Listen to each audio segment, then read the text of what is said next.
Instagram fam? Back with part 3.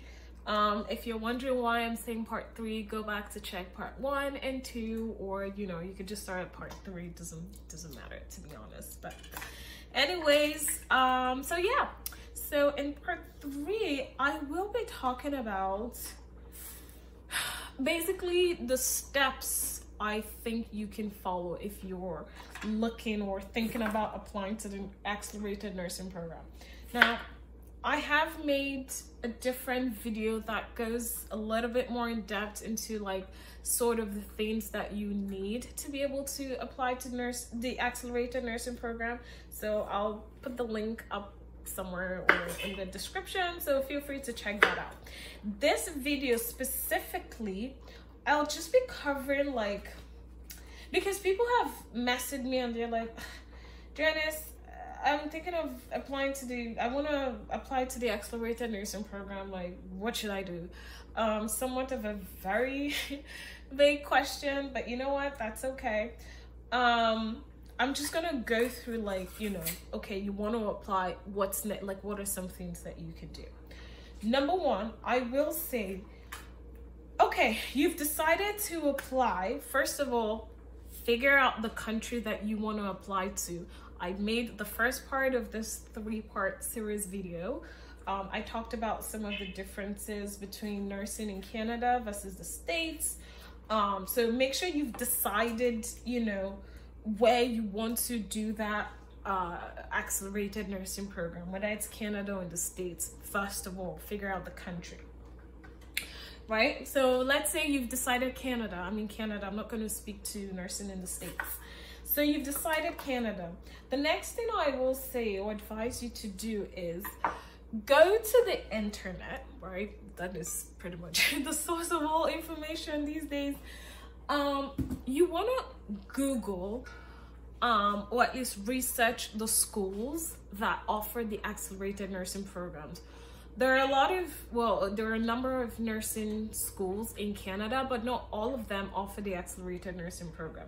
To help you out, again, in my previous video, I did leave a list of schools that offer the accelerated program all around Canada.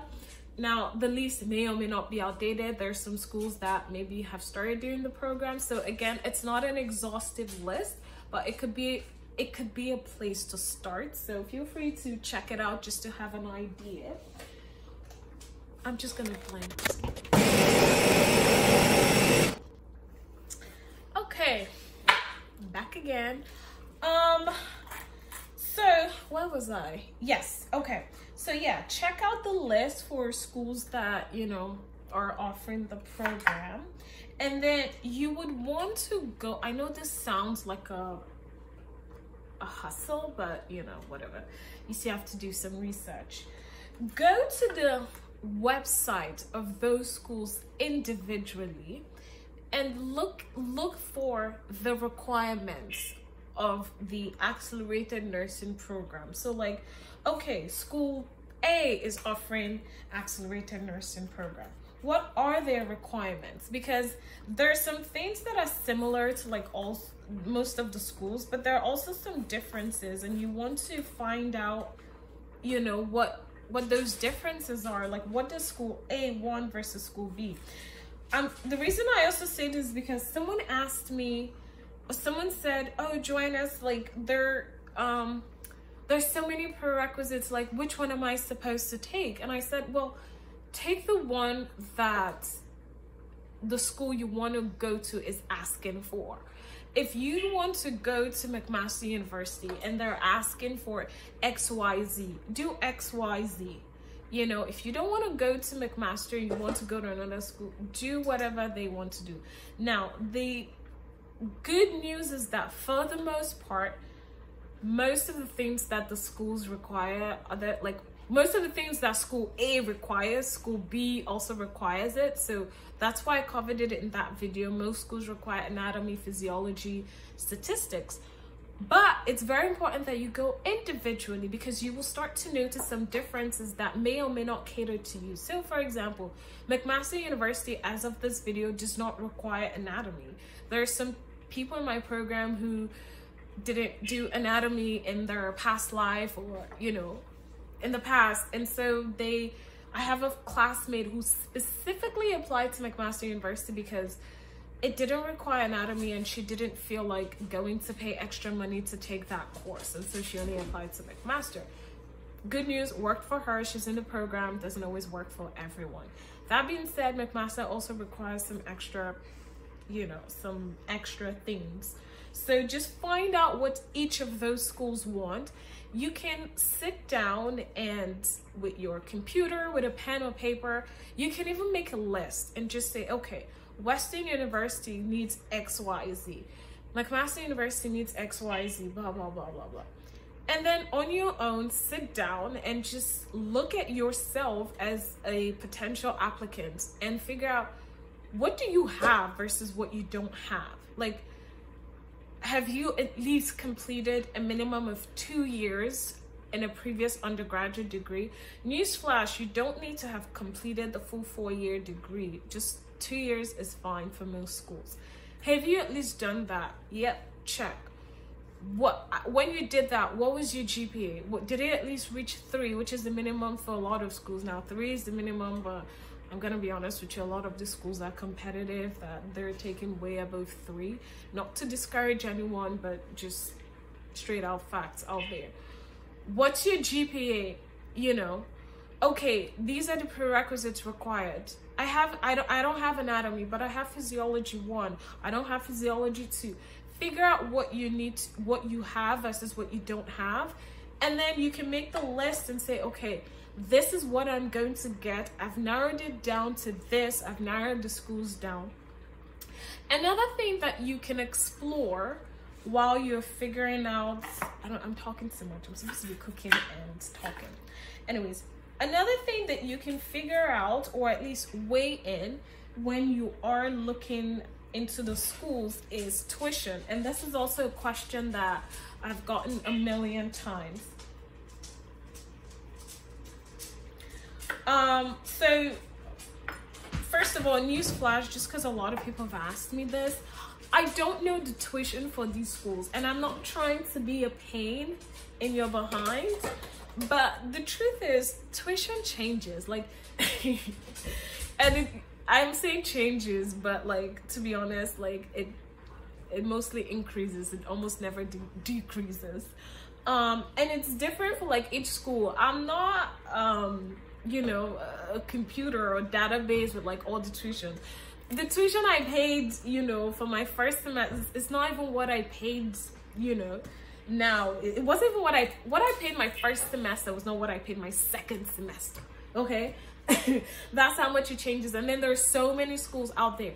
The best place to get information and tuition is from that school's website. Like, if you Google any school and Google their, like, it's also, tuition is also program specific as well. Like, what you pay for engineering may not be the same as what you would pay for nursing, for example. So there's no like one fixed tuition for like everything. So make sure you are checking that. And if you are an international student, make sure you're also like choosing the option for like international student, because unfortunately international students are like cash cows. They pay way more than permanent residents or the citizens. So make sure you are checking that to decide. Now, this is not like an overall general rule or anything like that, but typically provinces like Ontario, they tend to be more on the high side in terms of tuition. So provinces like Nova Scotia, PEI, I believe, Prince Edward Island, they tend to be a little bit,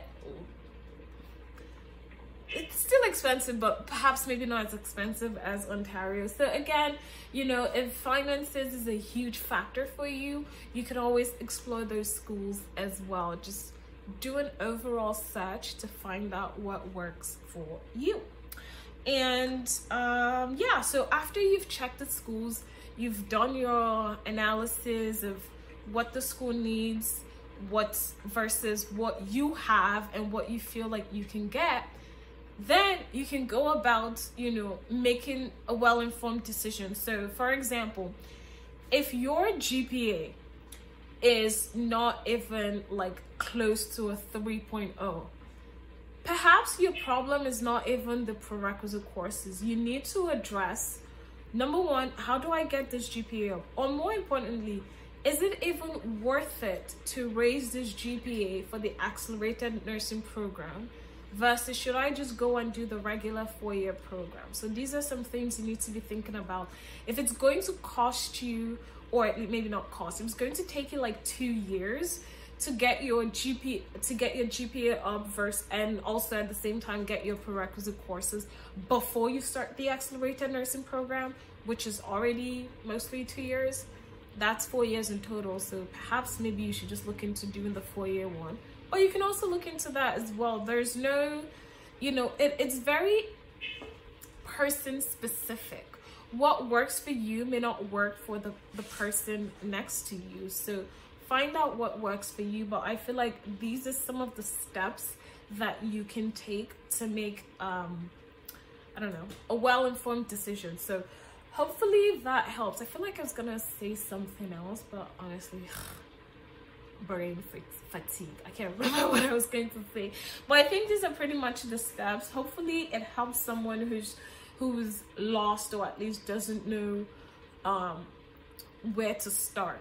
In terms of specific things, reach out or check out my specific videos and stuff. It's not easy to cover every single thing in depth in like one video. It would just be too long, and to be honest, I don't think anybody even wants to watch that. So anyways, I hope this is good enough. As always, if you have more questions or concerns, whatever, put them in the comment section. I will try to get to them, or you can message me on my Instagram. And yeah, I wish you guys all the best, and keep pushing. Okay, jollof rice done.